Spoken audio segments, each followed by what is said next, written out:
Una terapeuta le dijo una vez a una pareja algo que nunca olvidaré. Cuando discutan, no se olviden de esto. No son tú contra él, ni él contra ti.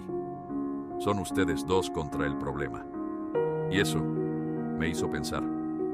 Porque muchas veces, en medio del enojo, se nos olvida que estamos del mismo lado. Que no vinimos a luchar entre nosotros, sino a encontrar juntos una salida. Una relación no se trata de ganar discusiones, sino de ganar paz.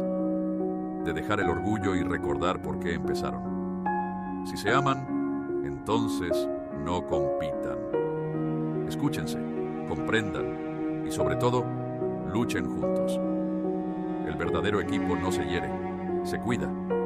Recuerda esto la próxima vez que discutan. Porque cuando el amor es real, el enemigo no es tu pareja. Es el problema que los quiere separar.